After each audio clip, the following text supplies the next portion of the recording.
This is Inside Arizona Coronavirus Numbers, and Garrett Archer back with myself, Katie Rammel, today, and we are helping you move through all the numbers so that you can make the best decisions for your family, the best decisions for your life when you're making choices about maybe sending the kids back to school, going back to the gym, things like that. Garrett's been diving into the numbers for months now. I've been reporting on this since January 17th, so we just hope to walk you through this and help you find the information you're looking for. Comment and we can get some of the questions answered for you on there. Garrett, some big headlines just coming in. The first one that's coming out of Banner Desert Medical Center, the center in Mesa, has already activated its surge plan. It's sending some COVID-19 patients and actually non-COVID-19 patients as well over to Cardin Children's Hospital so that they can receive care there. So it's just one of the first situations that we're seeing of patients having to be reshuffled out there. What did you see from the numbers today that just came out overall? So it's interesting that headline came out today because one of the things that we found sort of interesting with the numbers was a lot of the hospitalizations that are reported by the AZDHS went down considerably today. I'm going to share my screen and I'm going to go to the AZDHS dashboard. And I'm going to go to hospital COVID-19 specific metrics. And what we see here is on the inpatient, which is the general acute care beds, yesterday we had a record of 2453, and today we went down about 340 beds to 2110. Now, normally, as you can see by this curve, movements either up and down of that size are generally not apparent, although there are some, especially in this right quadrant here. So this could be this movement in hospital beds, and we saw this in essentially all the ICU. We saw this in ventilators. We saw this, and we saw drops in hospitalizations all across the board. And what is the question we're trying to get answered is this in fact COVID-19 patients being discharged from the hospital, or is this some sort of anomaly of reporting? So we don't know the answer to that yet. Although what you said about the headline of the surge capacity could certainly at least give credence to it being a reporting anomaly. We will see over the next couple days as more data comes in what that number does, and that should help us determine whether it was just a reporting issue with them moving patients, or if it is in fact patients being leaving the hospital, us having a little bit more room. Yeah, I know you were already early this morning. As soon as these numbers came out, I noticed on your Twitter account you were already asking, like, did maybe one hospital not report, or what happened here to get such a number that would be so far off from reporting? Exactly, and I'll show you why. And one of the reasons why we were asking that is because, as you can see with, we'll go to inpatient so we can do an apples to apples. This is the total capacity in the whole system. And it did not change very much. It only went from about 6,645 beds occupied to 6,674. So with 300 COVID-19 patients 350 being dropped out of the system on the COVID-19 side, but this inpatient number not correspondingly changing, that is something that at least raises questions. We don't know, sort of where the reporting goes from there. So we're going to watch the next couple of days to see if that is corrected or if it was in fact a drop in COVID patients. Yeah, something to watch very closely for sure. And like we said, for those of you that are just popping on here, it was Banner Desert Medical Center in Mesa activating its surge plan and sending some of those COVID-19 patients and also some non-COVID-19 patients over to Cardin Children's Hospital. So we'll keep watching that very closely throughout the afternoon. It's definitely going to be one of our top stories this afternoon on ABC 15 as well. One of the other big stories that came out of yesterday. So we talked at this time yesterday. We were getting ready for the governor to speak. Didn't necessarily know what he was going to say. We know no new mandates, new executive orders came out of his talk, but we did move from a green light back to yellow light. And so his major push in this was not to mandate a stay-at-home order. We weren't moving into something formal, but now we're being asked to stay at home. Will that be then entered into some of the modeling? I know that the modeling has points of reference where you can see where we added stay-at-home orders, where we're asking for masks, where different things are happening within the community. in some of the modeling you're seeing, will that be a point of difference that we see on there that they track? There's a new line item right there, or might we just see this reflected in the numbers if people follow the governor's request? Sure, and the answer to that, of course, is that as we've talked before, it takes about 2 weeks to see any sort of mitigation strategy. So we will be watching the numbers over the next 2 weeks to see what if anything changes. In regards to the modeling, I'm going to again share my screen, and I'm going to take you to sort of the model that I follow the most. This has been recognized as probably the most accurate model. It is a COVID-19 model that is using machine learning to do its projections rather than sort of the standard epidemiological approaches. It is called COVID-19projections.com, and this is the Arizona page. This is this is an MIT student who put this together. And let me just go through this really quick. You can see how right now, based off of the data that's been fed into the system believes that we would have about a 42 or so deaths per day coming up at the end of July. It believes that this is a cumulative number. So right now it believes that there's a chance that we'll have about 5,000 deaths in Arizona by the end of September. This is something that everybody asks about. So this is the model actually produces this estimate. This is the reproduction number of the R naught number. This is the transmission number. And as you can see, even with our growing cases, this one actually presumes that our transmission number will go down with some of the mitigation strategies that are put into effect. And then going to the infected here, it presumes that the newly infected, we're looking at a possibility in the middle of July, 8,000 or so. And then currently infected, this is our sort of 120,000. And then the total infected together, this is an estimate. This model believes that there's about 320,000 people in the state that are currently infected. This obviously is a larger number than what we have in testing. But this is one of my sort of go-to models to look at where the modeling says we should be in the future. Is that something that you check daily, or how often are they updating this modeling? This model does get updated daily because it is a machine learning model, so it ingests the data and then is able to recalculate all of its projections on a daily basis. And this person actually has what's called a Git repository where he puts all of his projections for every day. So you can actually go back and check to see how accurate the model is performing from day to day. So this is one of the reasons I like this, is because it's very transparent in the data. And so I appreciate this model. And I do check it probably once a week. Yeah, you said that's coming from an MIT student?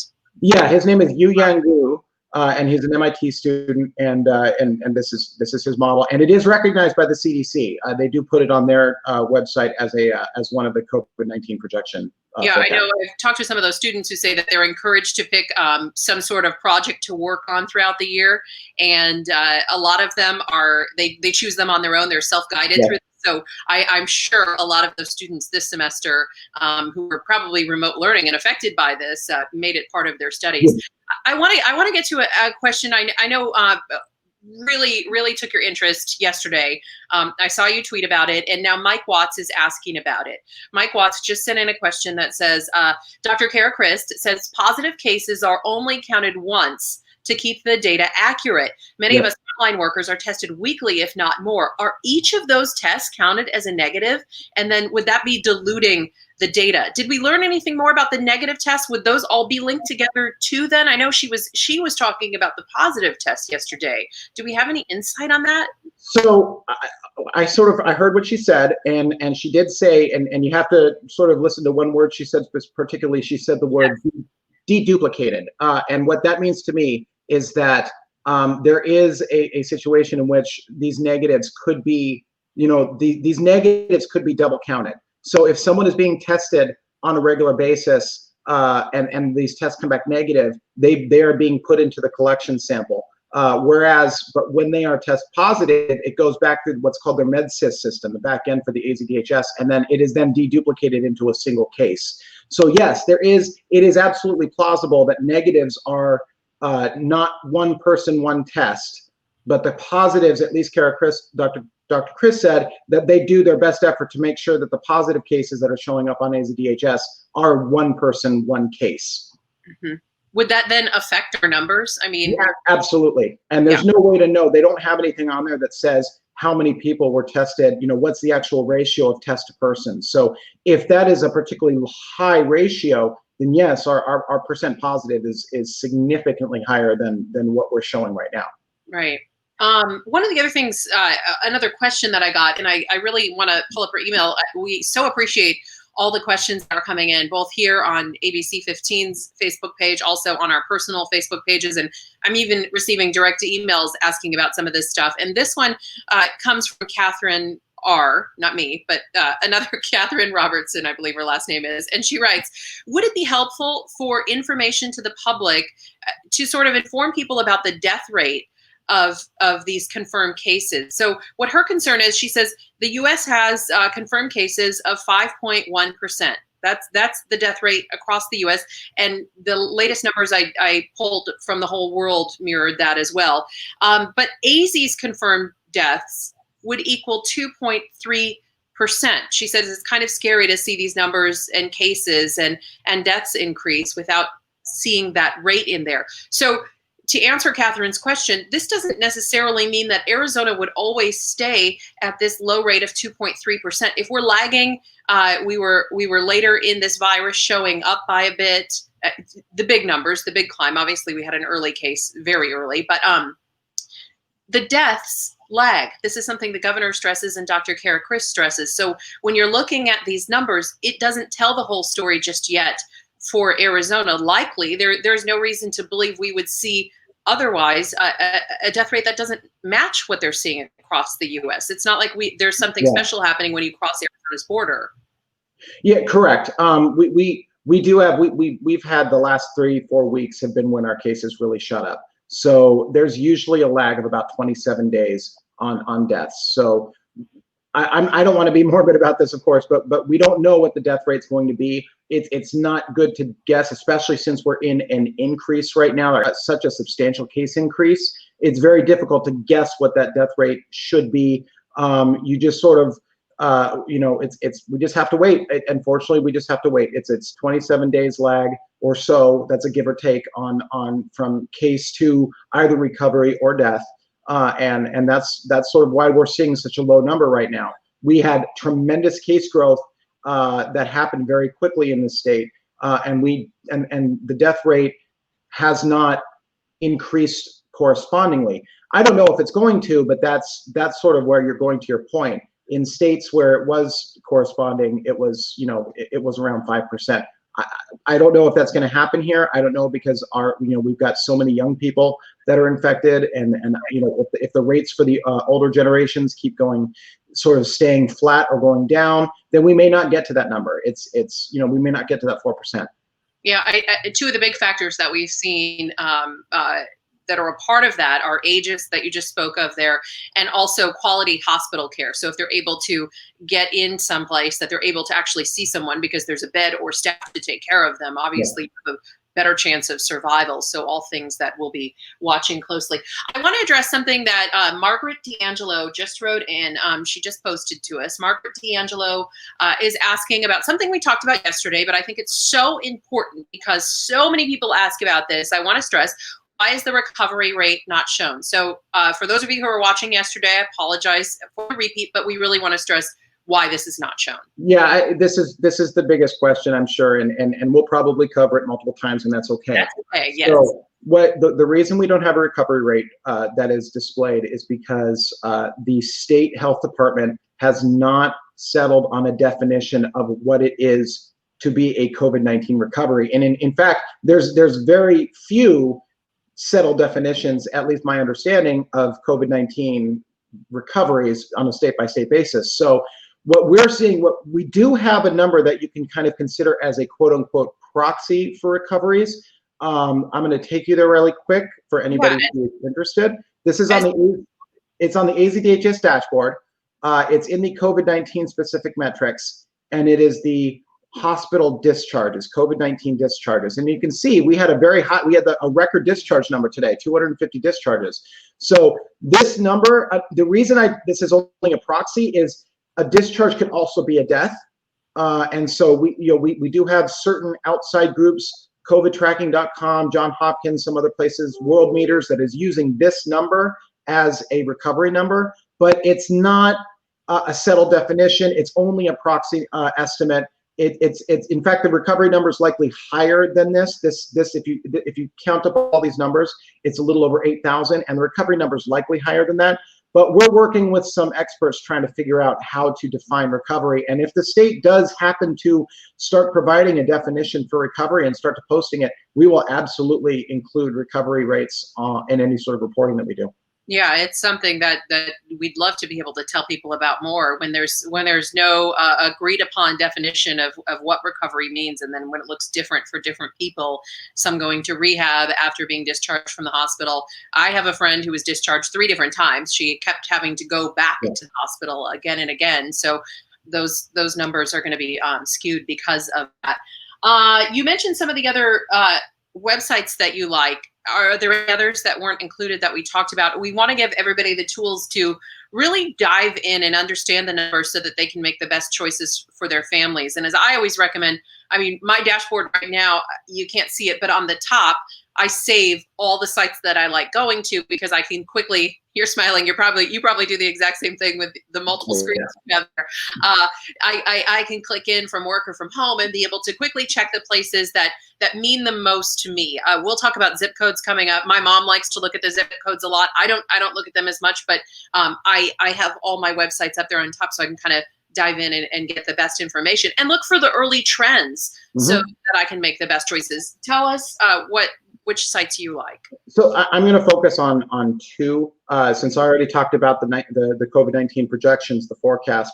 I'm going to talk about 2 of the main sites. The first one is COVIDtracking.com, and then /data/state/Arizona. It's a little big, but let's go there really quick. This is the main data repository for the state's history of data. So the AZDHS dashboard is a great tool to see what's going on right now for most people. But if you want to see what things were like in the past, you want to come to this COVIDtracking.com. They have been following this pandemic since the very beginning. As you can see, they have data going all the way back to the first snapshot being on March 15th. And they even have some data before that, but I mean, this is quite literally, they have a snapshot of what the actual website looked like on March 15th. And every day they take an additional snapshot of Arizona's dashboard and post it on here and then post the number. So if you want to go through what's happened in Arizona, this is a great place to go and check that. So do you have any questions about this particular site? I think this site's great because, you know, I've had so many viewers say, okay, I see where we are today, but I want to see how fast this is growing. And for me, the number I look at the most is the rate of positive cases. That's something, as we increase testing, that would take that number out. So we had not as many variables and I could just look at a true number. But for a lot of people, this ends up being a little bit of an easier place to go find that number so they can look back to a key date to get the information they need. Yes, absolutely. I want to get to a question. Are you going to show some other sites? I was going one last one, and then we can get to the questions. And then I have a question from Nicole Osler. I want to get to her question after that in just a moment. So I want to, Nicole, stand by. We'll get to you. This is also a very important tool. This is covidexitstrategy.org. This is a group of scientists and data analysts that put together and are monitoring the entire country on the gating criteria. So this obviously, you can see they've got it basically in a green, yellow, red. I know that Governor Ducey said that we're at a yellow light, but COVID Exit Strategy still thinks we're in a red light. And if you go all the way down here to the table, it gives you some basic insight onto what's going on. You can see in Arizona, our trend of COVID is 128% increasing. We have we're about 110%, which is good, of our 500K per capita testing. But as you can see, it's still, because of the increasing COVID rate, we are still in the red, and you can compare us to other states while you're going down here and see where we are. So this is a great site to kind of see what's going on. I do recommend it. Yeah, that's a that's a great site. And I want to get back to the gating criteria. Let's answer Nicole's question really quick. Nicole writes in, why are there no outbreaks in the open daycare? Why are we not talking about that? And actually, there have been, and we have reported on some. I see in Nicole's picture, she has some cute littles there, as do Garrett. Garrett does, I do. So we're very worried about these issues with kids. Thankfully, COVID-19 is not something that we've seen hit kids as hard as it's hit adults. Quite frankly, I don't know if I could have gotten through reporting on all this if it was affecting kids at the same level it's affecting adults. The few stories that we've covered on kids have been so hard and so sad. We have reported on daycares that have had issues. Some of our reporting, actually all of our reporting, can be found on abc15.com/coronavirus, and you'll be able to look and find that story there. But overall, Garrett, as far as the numbers go, we also track by age. So you can pull up the number of, I don't want to say kids necessarily, because I believe it's broken down from 20 years old and under, right? Yes. What this is, and I'll go back to the standard AZDHS to show what we're looking at. So we have, if you go to the demographics tab on the AZDHS.gov site, you will see there is tracking by age. And this is sort of this is the breakdown. So you can see the vast majority of cases are coming from the 20 to 44-year-old demographic, but this is as far down as we go for the minors, is less than 20 years. You can check this also on both laboratory testing, and you can also see it on deaths. And in the deaths, the under 20 years old is only 6, which is of course tragic. Every death is tragic, but it is much lower than the other demographic categories. Yeah. One of the other things that I just said that I want to get back to is talking about the gating criteria, and that last chart had us still on red. And one of the things that you were trying to replicate and talking and watching very closely was this gating criteria that the White House put out. So we had to hit 14 days of the requirement, and there were several things listed. And to open up the state, I should mention that. And so when we were closed down and we were looking at reopening, every time you were trying to pull these numbers together, I think the highest date we got to of the 14 was maybe day 2, day 3. What was the highest that? It may have been 3 or 4. Okay. But so, still, that yeah. we did hit 14, and ASU modelers just this week were saying they can't replicate that either. They weren't finding that we possibly ever got to that number 14 to be able to reopen. So yes, that what I will say to that is that on a day-by-day basis, first of all, we weren't able to replicate their numbers because of a reporting anomaly on AZDHS, in which they, because there are some labs that don't report negatives, they only report positives to the state. The numbers we see on the state dashboard is slightly different than what the true numbers are, because we don't get to see those negatives. But that being said, the up for debate, and I've had this conversation with some of the governor's staff, was the gating criteria interpreted as a day-by-day step, or was it just a gradual 14-day decrease? So even with the data that we had, we can replicate a week by week.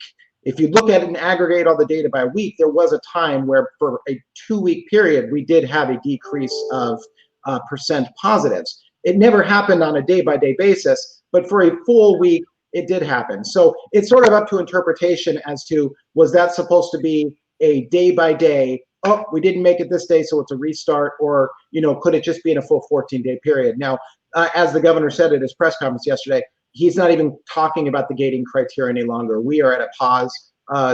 We have none of our stats right now, sadly, are going in any direction that would qualify us for gating. Yeah, I know that news yesterday, to go back from a green light to yellow light was caught a lot of people's attention. At the time, we were debating, because the discrepancy between the governor and our numbers was about 4 points. He was showing 6%, we were showing 10%, and now that we're in the 20s and 30s, honestly, 4-point difference doesn't make a difference anymore. I mean, it's way too high. That's just what it comes down to. Yeah. One thing that you and I have been watching closely, we touched on this earlier, was the percentage of positive cases, kind of tracking it overnight, but that can have some variations, and that week by week tracking of it seems to kind of smooth out the lines a little bit more to give us a better look at what the trends are like. Yeah. What's the most recent number that we have on that? Would that be last week so far, or would this week's numbers be in?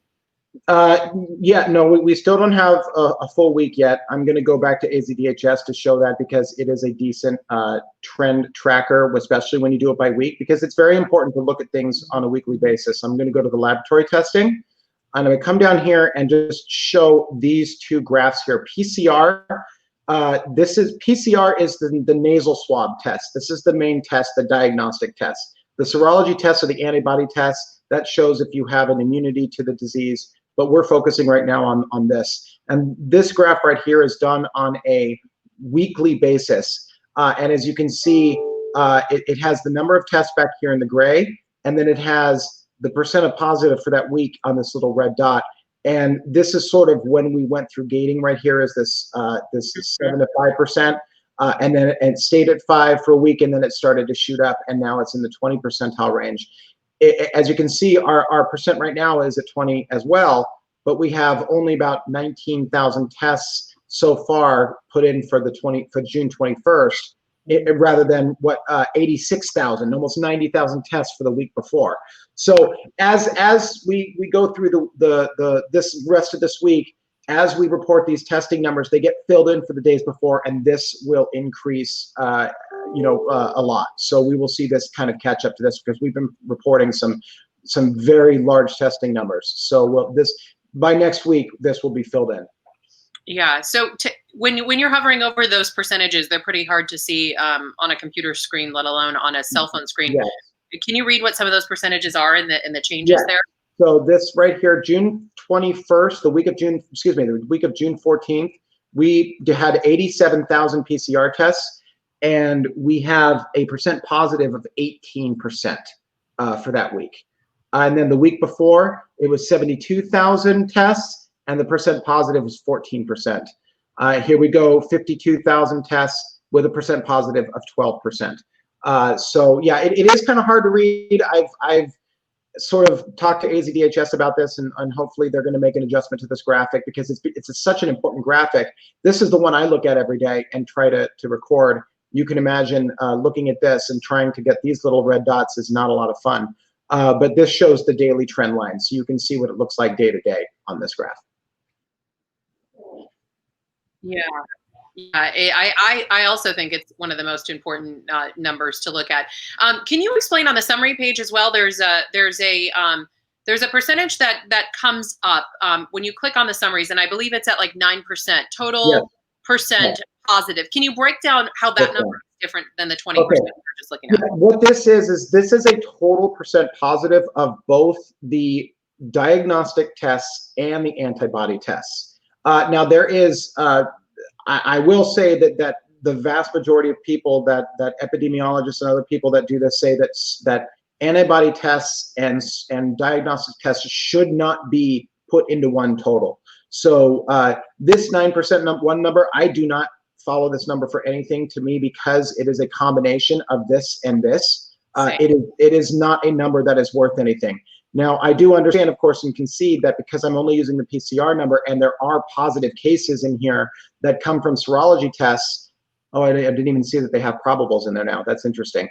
Why is that interesting? That's new for me. I don't hover over these very often, so now they have a probable number in here. I didn't notice it before.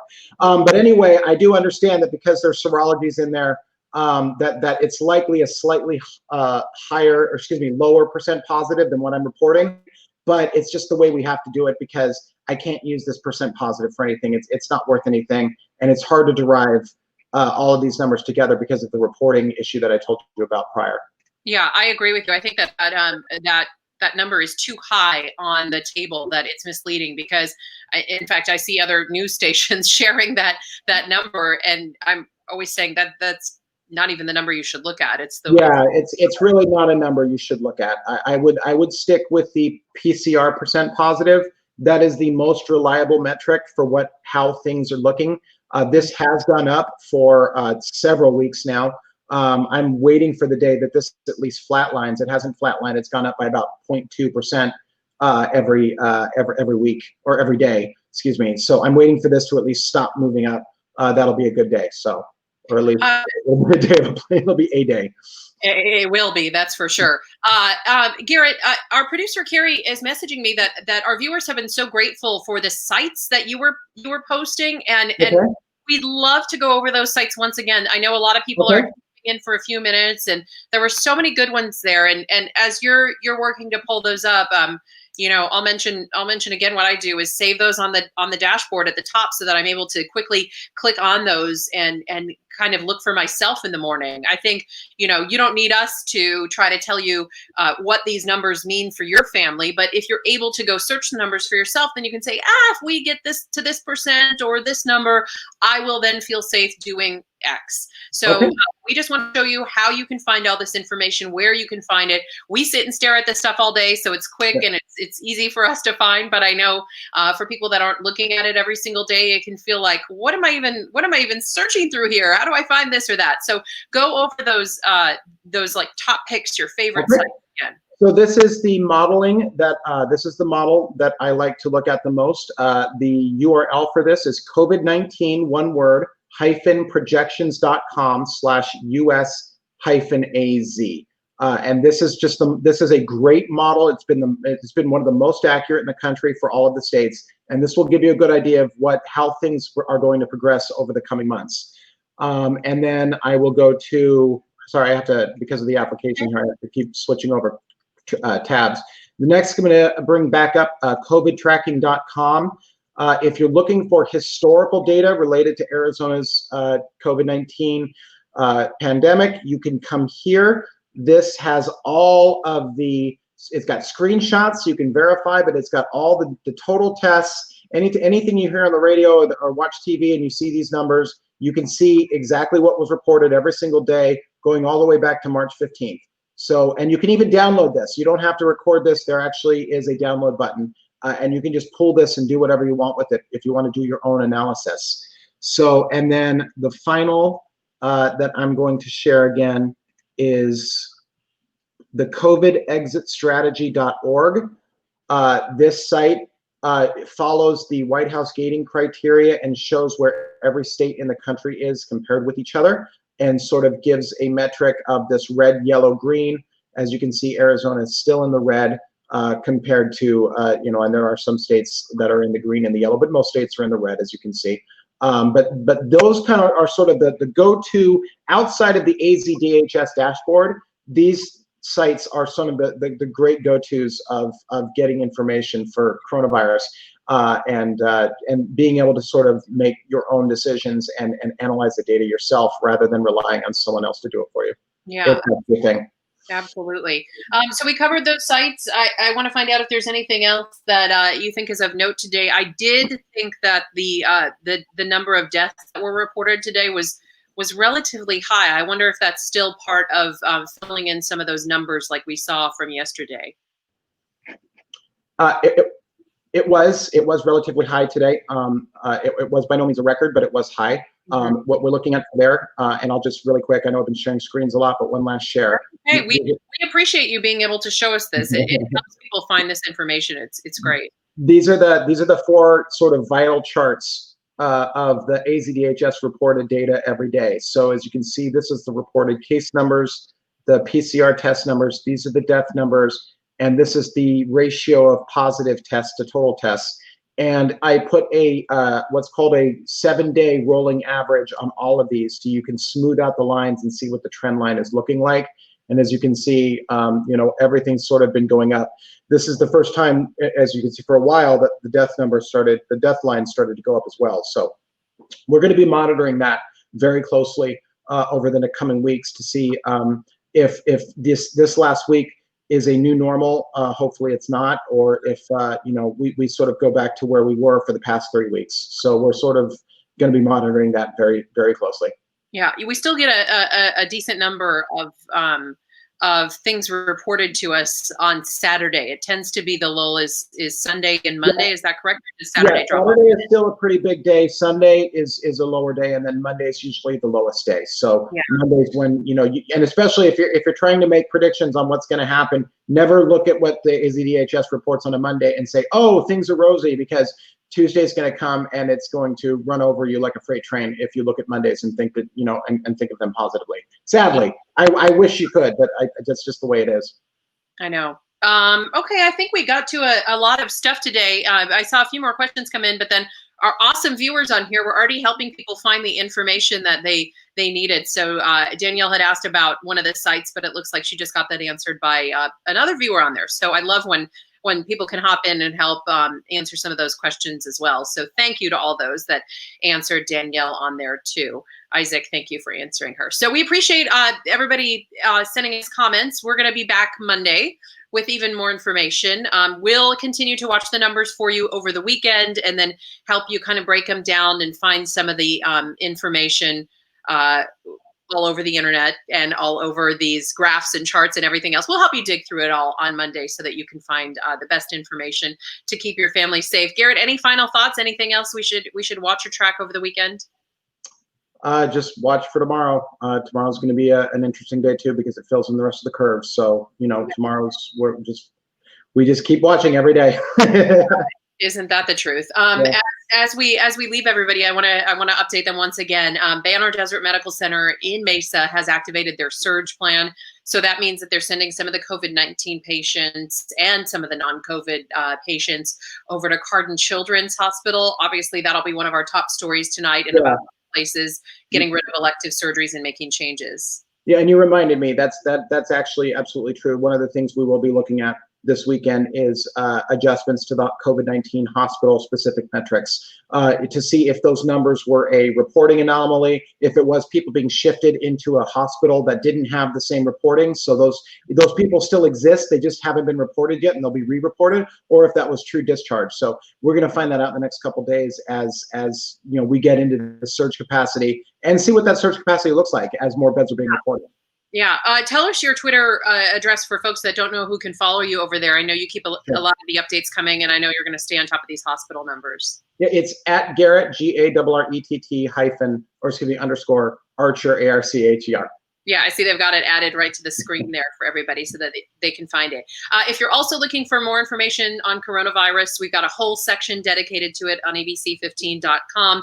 That's abc15.com /coronavirus. And of course, we'll be all over this in our afternoon newscast coming up at 4 with Faye Fredericks. And then Steve and I will join everybody at 5 and 6 as well as at 10. So we had a lot of information coming in yesterday after the governor sort of put his naughty list up of the bars that were not following orders.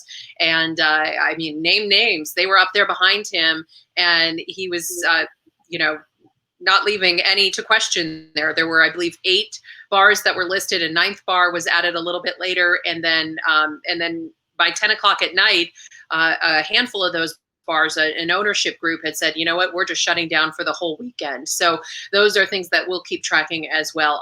Michael, you're welcome. He says, thank you. We appreciate that. We just want to get on here and help everybody break down the numbers and understand all this stuff a little more to make the best choices for their family. So thanks for taking some time with us. Keep the questions coming. Send them to Garrett on his Twitter account or me on my Twitter account. I'm on Facebook as well. All those places you can find us, and we'll try to get most of those questions answered for you on Monday as well. Everybody have a safe weekend.